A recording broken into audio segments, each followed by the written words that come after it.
ఈ విశ్లేషణకు స్వాగతం. ఈరోజు మనం నిజంగా ఒక అద్భుతమైన, చాలా లోతైన విషయం గురించి మాట్లాడుకోబోతున్నాం. అదేంటంటే మౌనం. అవును, మనం పూర్తిగా మాట్లాడటం ఆపేస్తే మన శరీరంలో, మెదడులో జీవశాస్త్రపరంగా అలాగే ఆధ్యాత్మికంగా ఎలాంటి ఆశ్చర్యకరమైన మార్పులు జరుగుతాయో ఈ కార్యక్రమంలో మనం తెలుసుకోబోతున్నాం. సరే, ఇక ఏ మాత్రం ఆలస్యం చేయకుండా అసలు విషయంలోకి వెళ్ళిపోదాం. ఒక్కసారి ఆలోచించండి, మనం గనక ఒక నెల రోజుల పాటు అసలు ఒక్క మొక్క కూడా మాట్లాడకపోతే మన మెదడుకి, శరీరానికి ఖచ్చితంగా ఏమవుతుంది? భలే ఆసక్తికరంగా ఉంది కదా. ఇది కేవలం నోరు మూసుకోవడం గురించిన విషయం కాదు సుమా. నిరంతరం వాగే మన అలవాటుకు బ్రేక్ వేస్తే మన లోపల అసలు ఏం జరుగుతుంది అన్నదే ఈరోజు మన ప్రయాణం.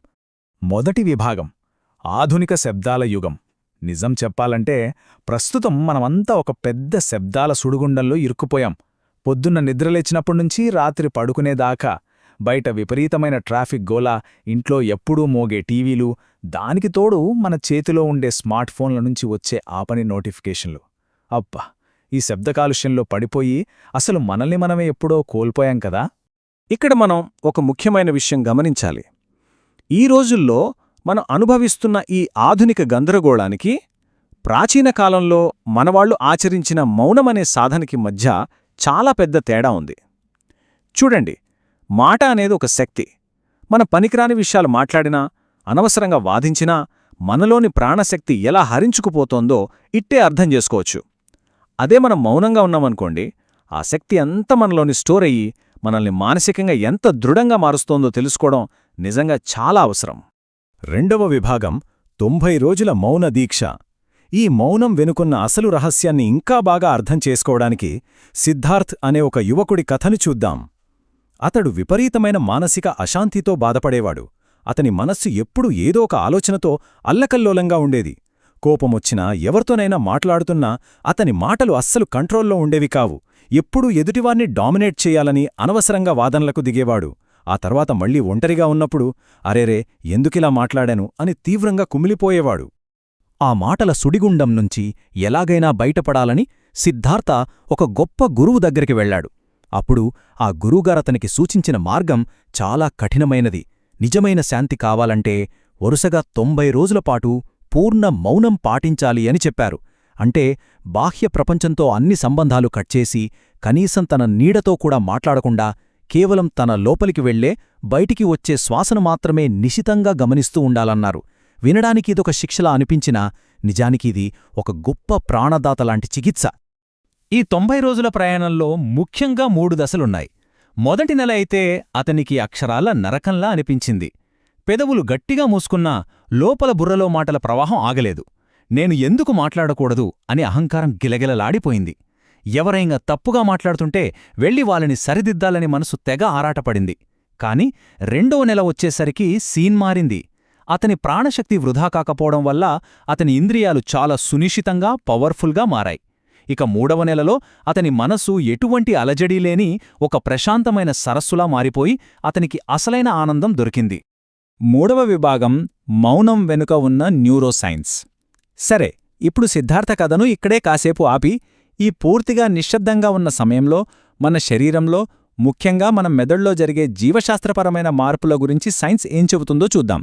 ఎందుకంటే మౌనమనేది కేవలం ఒక ఆధ్యాత్మిక భావన మాత్రమే కాదు, దీని వెనుక ఒక అద్భుతమైన సైన్స్ కూడా దాగి ఉంది.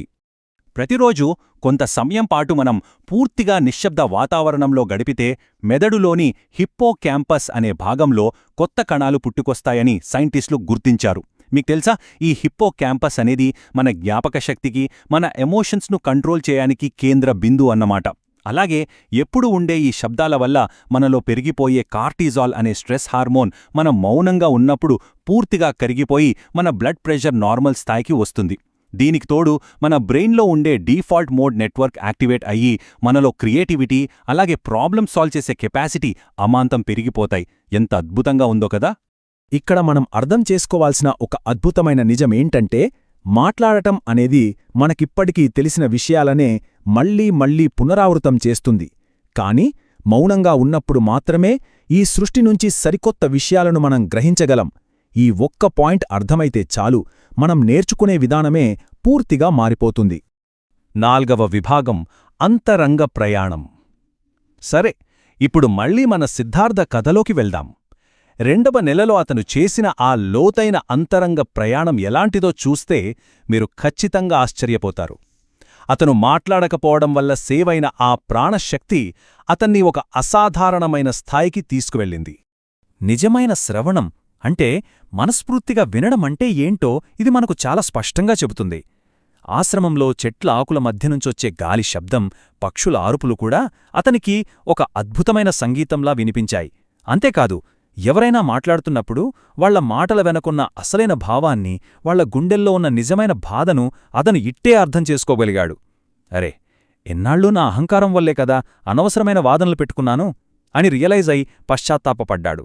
ఇక 3వ నెల పూర్తయ్యేసరికి అతని మనసు ఎలాంటి అల్లకల్లోలం లేని ఒక ప్రశాంతమైన నీటి కొలనులా పూర్తిగా నిశ్చలమైపోయింది. 90 రోజుల మౌన దీక్ష పూర్తయ్యాక సిద్ధార్థ్ తన గురుగారితో అన్న మాటలు తెలుసా? ఇన్నాళ్ళు నేను కేవలం బయటి ప్రపంచంతో మాట్లాడటం మానేశాను అనుకున్నాను, కాని నాలో అసలైన మౌనం ఇప్పుడే మొదలైంది అనన్నాడు.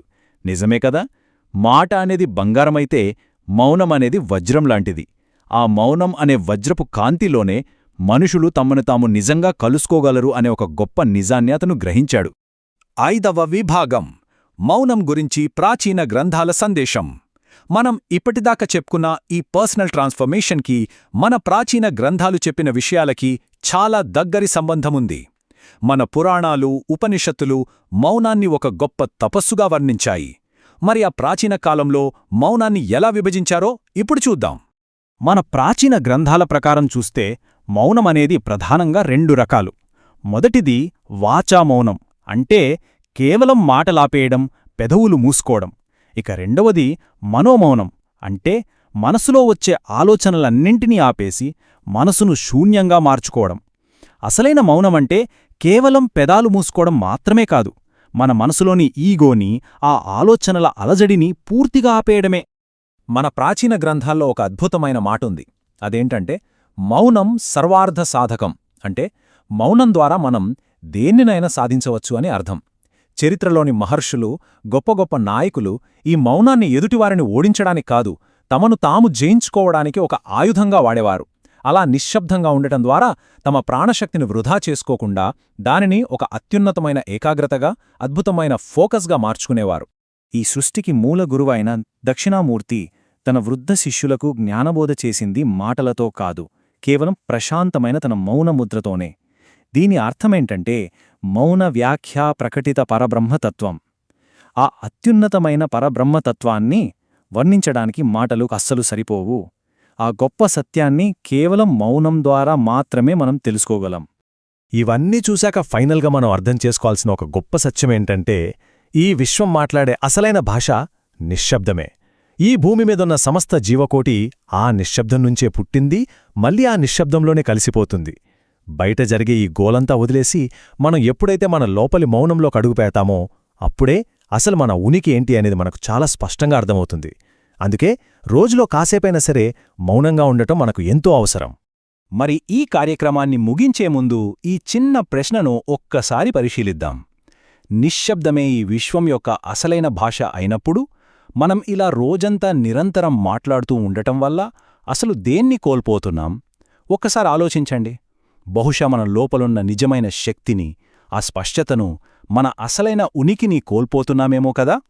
అందుకే బయట ప్రపంచపు శబ్దాల గోలనుంచి ప్రతిరోజు కాస్తైనా బ్రేక్ తీసుకుని మన లోపలి నిశ్శబ్దాన్ని వినడానికి ప్రయత్నిద్దాం. ఆ మౌనంలోనే మనకు అసలైన అంతులేని ప్రశాంతత దొరుకుతుంది. ఈ విశ్లేషణ ద్వారా మౌనం యొక్క పవర్ ఏంటో మీకు అర్థమైందని అనుకుంటున్నాను. సరే, మరి కొద్దిసేపైనా మౌనంగా ఉండి చూద్దామా? ఆలోచించండి. వీడియో చివరి వరకు చూసినందుకు ధన్యవాదాలు. దయచేసి లైక్ చేసి ఛానల్కు సబ్స్క్రైబ్ చేసుకోండి. మీ మద్దతు ఎల్లప్పుడూ కావాలి.